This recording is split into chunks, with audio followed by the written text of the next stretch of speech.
we're back. Hey, The YouTube. Pretlers. YouTubers. Out here walking on this beautiful trail. That we just See found. it. Hope don't nothing roll up behind us. Exactly. A snake or a cheetah of some sort. So, Go ahead. today we're actually going to introduce ourselves to you. So, my name is Joanna Pretlow. And my name is Joanna Pretlow. I'm Jamon. And this is my husband, Jamon. And we met on March 17th, 2017. Online. So what we're going to do is just give you a real quick synopsis. We're not going to be before you long, hallelujah. But we're just going to tell you who we are, tell you our intentions again for the channel, and see where this takes us. So for me, March 17th, 2017 was very significant. It was the 1-year anniversary of my best friend, Chastity McNeil, her passing. So she passed in her sleep, March 2016. So she was my road dog, you know. We would normally go out on her birthday because it was St. Patty's Day, but I was at home folding clothes, and I had a POF file, POF profile, shall I say. And I was about to shut it down. It's like the 5th time because you be getting those scrubs coming through. So he hit me up. Profile was Who hit you up? Oh, I hit you up. His profile pic was so cute. Oh my god, so cute. Like, I low-key don't even want to bring him out sometimes. He is just so cute. But it was so cute. And so how he attracted me, because of course I gave him the cold shoulder. He started low-key prophesying a little bit, telling me about myself, stuff that nobody knew but God. And so I said, Facebook me. So he Facebooked me, and it just went from there. Well, I'll tell you this. I wanted to come from an angle that I think most men don't tap into, and that is, I knew I was saved. I love God, but I wanted to do it God's way. And so I prayed and asked God, I've made a lot of mistakes. I've made a lot of errors, some intentional, some unintentional. But if this is the woman for me, then show me exactly what it is and how I need to go about this. And so when he began to show me that I had prayed for and asked him for, I reached out. And I'm telling you, we asked every question in the book. So March until May was is that the dating? Were you collecting the data? So we collected data. I asked him all the questions, ladies, all the questions. I said, have you ever been in a room by yourself with a man? Have you ever shared popcorn with a man? Have you ever went to the movies with a man? Have you ever just slipped up and been with a man? He was upset, but I asked him those questions. Of course, he asked me about girls. I had a roommate at the time. I did not know that she was feeling me a little bit. Had no idea.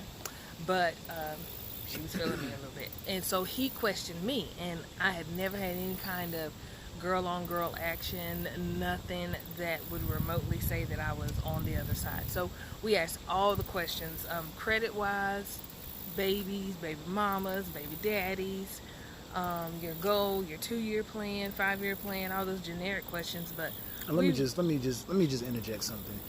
Along with what my wife is saying, of course I concur with everything she says, because she's always right and I'm always wrong. But let me just say this. It is important that you ask every question. A lot of times we're hesitant to ask questions because we always hear, the testimony of most women is that, he loves me, but if that but is interjected, then that should be replaced with an and, because and as an addition with an unnecessary but. And you don't want a guy that's after your unnecessary but. If that makes sense. And so. But ask every question. She asked me every question. question. Did I feed ducks with another guy at the park, and of which I have never. Nothing. But ask the questions that matter. Don't be afraid to ask the hard questions. Why do you like me? Because what's boring on a date is just for a man to keep telling a woman, you are so beautiful. You are so beautiful. That is You are happening. just so pretty. Okay. Listen, do me a favor. First of all, let's talk about something. Yes. Ain't nobody that beautiful or that fine that we don't have this. If this is all we talking about tonight, I need you to go ahead and take me home. Put the car in reverse and back up and take me. And so I began to ask my wife, we asked difficult questions in the beginning because we had both came from a divorce.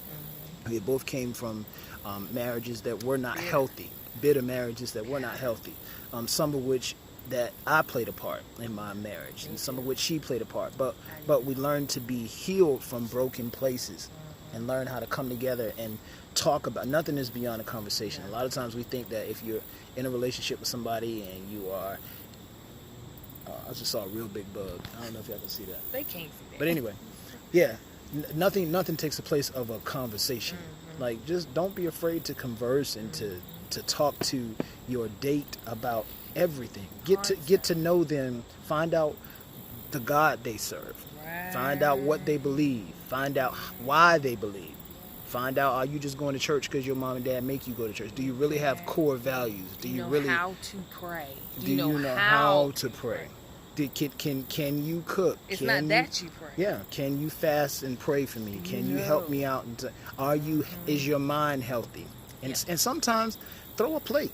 Make your make your spouse or your date mad. You need to know every angle, because when it happens, you need to be like, oh, okay, so you play with knives when you're mad. Oh, okay. You drive fast when you're mad, because little clues lead to other things. You know what I'm saying? Little signs lead to, if he leaving you and he speed off from the restaurant and he don't come pick you back up, and y'all are having all these little.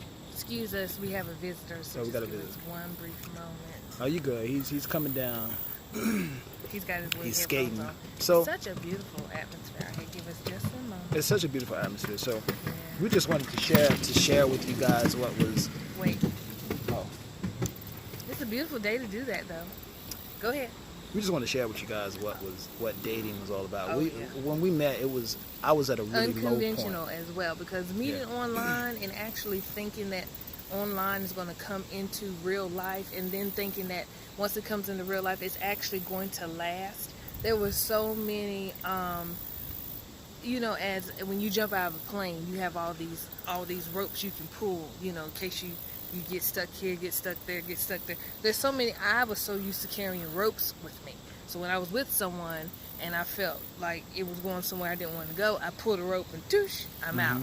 So even with online dating, I had ropes. And even with Jay, I had ropes. And I pulled them a couple times early on. I was just like, well, you can go back to Virginia, because he moved in May.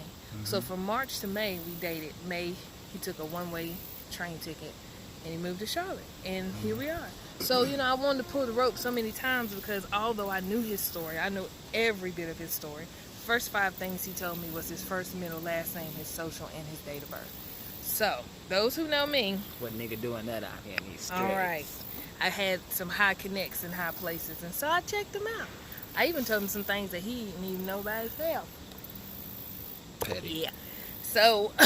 Petty LaBelle. But I made sure that I knew what was on his plate, and I made sure he knew what was on my plate, and then we would say, well, let's do this buffet together. All right, let's do this, and we did. Right. But early on, just because I've been hurt, I wanted to pull some ropes. And he wouldn't allow me to pull the ropes, because he came in loving me, which was strange. He came in loving me. I didn't have to do something or say something or cook and clean or twerk it just right, and then he loved me. Like, he came in loving me. Right. And that was very, very strange. That made me want to pull the ropes even more. It's sad how black women can't let a black man just love them. Just love them. Right. So Right. from May until let's just stretch it on out. Let's just stretch it on out from May until now. From May until now, we have been living life.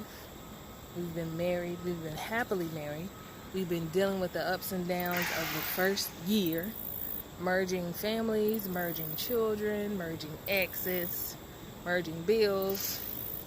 And we have gone to the point where we've actually outgrown the city that we live in. So we're making some executive decisions to relocate. And I'll let my husband continue. You know, one of the things that I've now learned as a married man and as a man that has gone through um, just the pressures of having uh, the bitterness of divorce, and a very hurtful divorce, and a divorce that caused me to have I had a stroke in 2016, a mild stroke. There's nothing wrong with me. I'm good. I don't want y'all to be like, oh, that's why his nose looks funny. No, I just have a big nose. But it's okay. But I had a mild stroke, and because I was worried, I let stress get to me, and you know, I divorce. No one wins in divorce, and, you know, but to make amends with that, with God and with my ex-wife and with my new wife, I told my new wife right here, Joanna, I told her everything. I told her everything about me because I wanted to hold nothing, because I wanted her love from a pure place. A lot of times we hide things because we think that the other person cannot handle it. But if God placed someone in your life, then He's placed them to not only handle the good, but they're also there to be there with you when the storms come. I'm graced to be his wife. Yeah. Ladies, Yeah. I mean that. I'm graced to be. I have the grace to be his wife. I've dated other men prior to him, and I've been married once before, and I did not have the grace to deal with those Negroes. One time they had to mess up with me, and I was out the door. But with him, it's not that he has never messed up with me. It's just the environment around us has produced situations that have really been pressing me much different than anything ever I've experienced in my life. Absolutely. But I've gotten up and I said, I'm rolling with you. You know, to you the have end. you have to make a commitment, as to the men out there. You have to make a commitment to yourself that I will not do this, but I will do that. I will not do that, but I will do this. I won't do that, but I will do.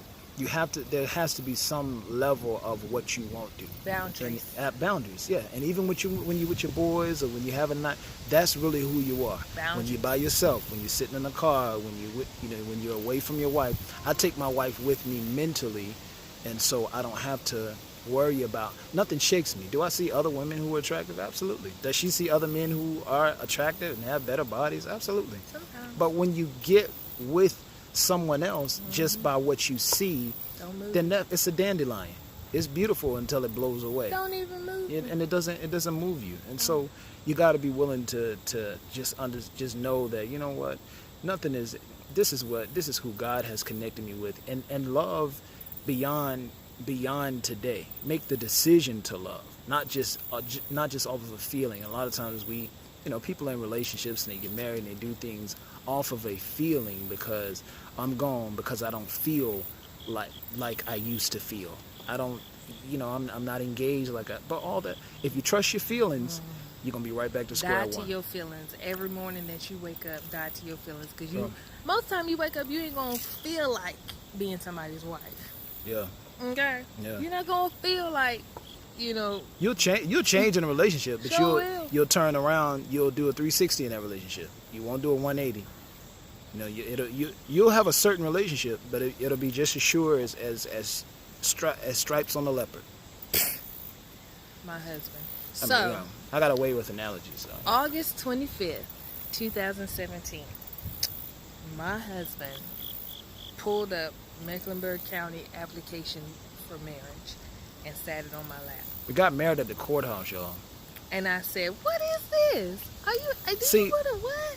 See, listen, I would rather spend 10 minutes for a lifetime of dedication than $10,000 for 10 minutes of dedication. You understand? I would rather spend the minimal for the most than to spend the most and get the minimum. And some people spend $100,000 and stay together 6 weeks. You could have did a whole lot with $100,000. The wedding is still coming, though, because I've never had a wedding. The wedding's still coming. Even with my first marriage, I went to the courthouse, 6 months pregnant, courthouse, because I was raised in a Christian home, and we don't end up barefooted pregnant. So 6 months pregnant. She gonna walk down the aisle in her wedding dress. I'm gonna get my wedding dress day. Only a wedding dress. Nothing that's Nothing underneath. Anyways, But anyway. but listen, we got what, 2 minutes now. All right, 2 But minutes. you know, yeah, I knew that it was more important to have a marriage than to have a wedding. It was more important. So we went to the tattoo shop, got these $80 rings. My husband is a nuclear welder. It made sense to do this so that he doesn't burn his finger with the metal of the wedding ring while he's making the money. You know, So- have joy with your spouse. Oh, Have joy and learn how to live. Do stuff that don't cost nothing. Like this costs absolutely nothing. We out here walking on this trail. Beautiful. Guess how much it cost us? Nothing. And the water was free. Zero. from The water McDonald's. was free, and Oh, the bugs bite you for free. So you get all the entertainment. Mosquitoes sweet. mosquitoes will come up and bite me and my wife, and we ain't got to pay for them to bite us. Uh-huh. But just do free stuff. Go walking. Go get some ice cream. A lot of times people look for things to do. Make something for your spouse. Pick some flowers on the side. Fellas, stop on the side of the road and pick some flowers off the side. She would rather have wildflowers than no flowers. Carlos be Make a selling call. flowers on the side of the road like it ain't Carlos nothing. do. Buy some Juan oranges. and Rodriguez, you Buy better some- get you some flowers. just do stuff to make it happen. Even make the decision that, because sometimes when love walks out, your like has to kick in. Like, You got to make sure that you like the I person. like this dude. For real, for Yeah. real. You got to make sure that you like the person and just be, Like, you know what I'm saying, just be yourself. Work out together. Like, mm-hmm. tell each other stupid stuff. I'm like, going to say something. It might be a little bedroomish. But sometimes he make me laugh so hard we can't even worship. Saying silly stuff when he be about the and good night. worship. I be like, Jay, you got to stop, because if I laugh, ain't that going to happen. But I'm a clown. You know, I'm a Yeah. clown. I love to. The Bible says this. The Bible says laughter is like medicine, and Yeah. you know, life is too short for you not to smile. It's Yeah. too. Sometimes, just smile. Just let stuff go. People gonna talk if you're a frog on a log. People gonna talk if you sitting on a bucket in Nantucket. Let them talk. Let them discuss. If you're doing something, they're gonna talk. If you're doing, learn to keep your relationship in house. Keep your business out house. Keep it out there. Where nobody needs to know every move. Nobody needs to know your social media. At the bank, just left the bank, putting money in an envelope, putting it in my purse now. In the shower, dry myself off. Like Take kill a all, shit. kill all of that. Kill all of that. Forgive But I her. think the purpose of this video, although he's saying keep your relationship secret, we're not necessarily telling you intricacies and details of our relationship, but what we want to show you is that you can go through valley lows and still love and commit and vow to and be good to your spouse. You just because you go through valley lows doesn't mean you have to then divorce. Right. I'm a little addicted to Housewives, and even though I know it might be scripted on some level, a lot of these Lifetime. women are superficial. There's weaves and nails and breasts done and butt done and money flying all over the place, and nobody really loves nobody, and I have yet to see anybody go to church. So I think what I would like to do is for us to be a couple that does videos to show you the real The real side transparent us. Sometimes, of marriage. yeah. Sometimes, man, Sometimes I don't want to talk to her. No, Sometimes I'm I be talking mad. Sometimes she don't want to talk to me. Sometimes we make each other sick. Sometimes I'd be like, man, I don't. We've even- had one big argument. Right. She'll answer me, be like, what's wrong with you? And I'll say nothing. And it don't mean that there's something. It just means that I don't even know what's wrong. And So I ladies, let just me say tell you nothing. what I do. I'm learning this. Just learned it. I know there's something wrong. I'll go in my closet and I pray for him. She And I does tell do you that. one thing. This is what I learned on yesterday. I'm going to tell you one little hiccup that we've had in the midst of us trying to relocate.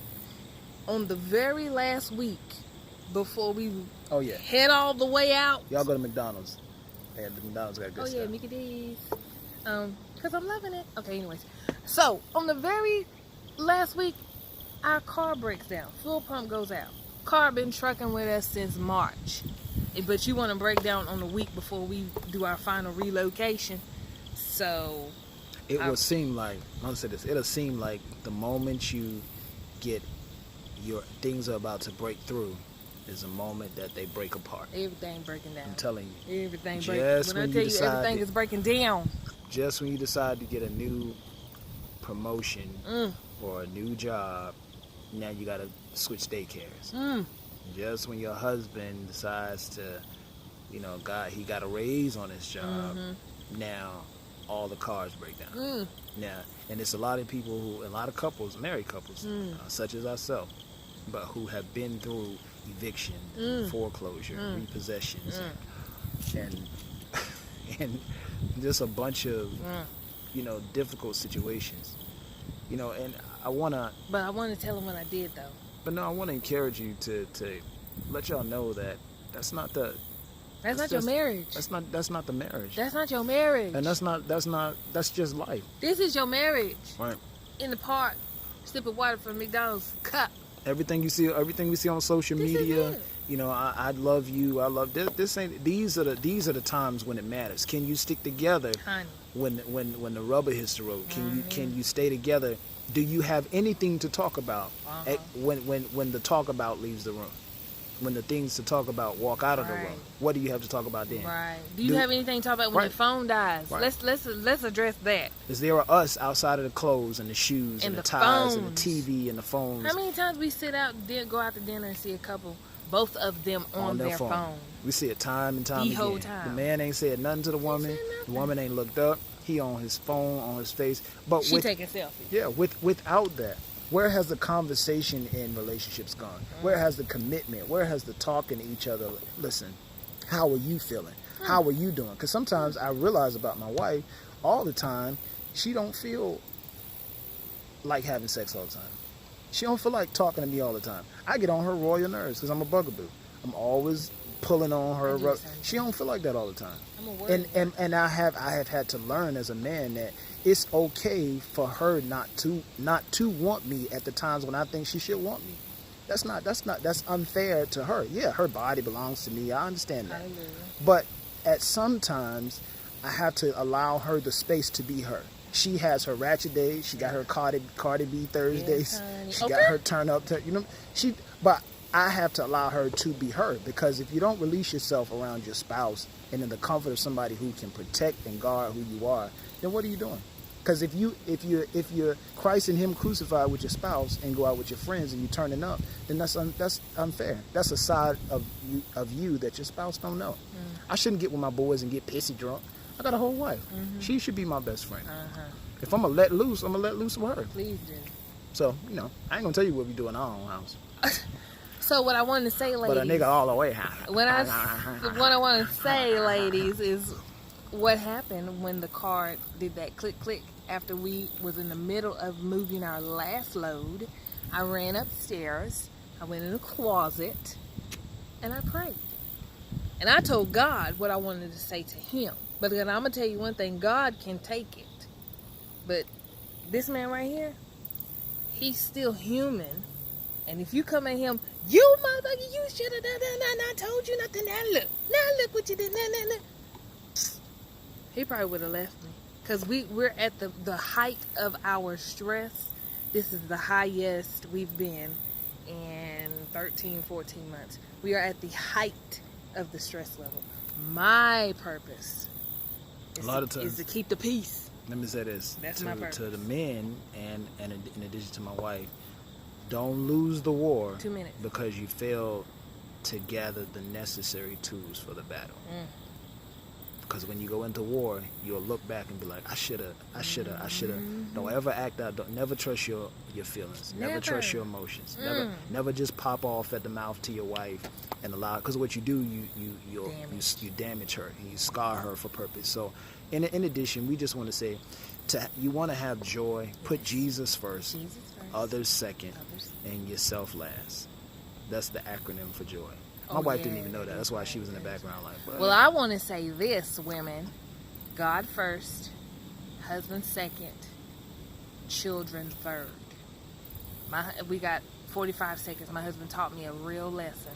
My son is going to grow up and be 18 and grown on with his life. If I sit here and sacrifice this wonderful gift that God has given me to always cater to my son in any way, shape, or form, and put him second, put this man right here second, I'm going to lose him.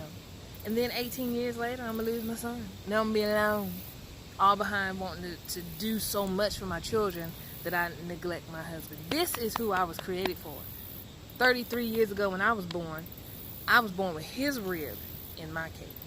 But y'all hit that subscribe button. Subscribe to our channel, The Pretlows. We got more videos coming. Next time more we great we'll things be coming. We'll be in a bigger relocated. city, a bigger place, a bigger state. We got great things to tell you. God loves you. So do we. This is The Pretlows.